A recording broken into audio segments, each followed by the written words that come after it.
To gaskiyar magana, duk mutumin da ya ga abin da ya faru a kasuwar Kwanar Singa abu ne wanda ya tada hankali duba da girman ibtila'in da ya faru.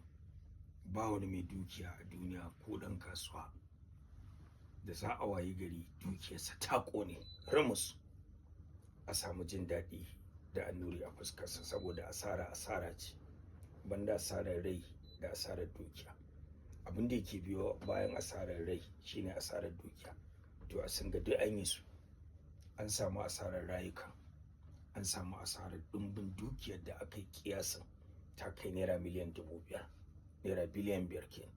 Wannan ma yana gani kamar conservative estimate ne, wani kiyasi ne na shaci faɗi. In an bi diddigin abin bayan komai ya lafa, to a iya samun asarar nauyin ta ya ɗara haka.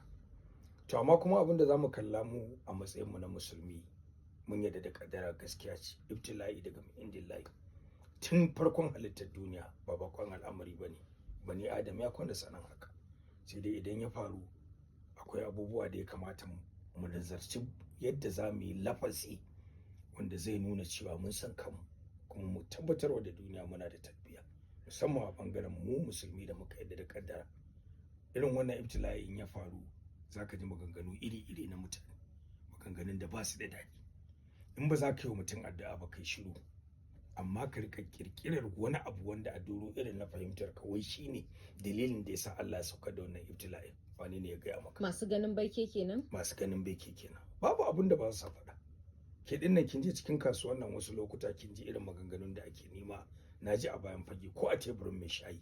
Na ji kalamai na mutane irin wanda ba za ka ji kalaman suna da daɗi ba.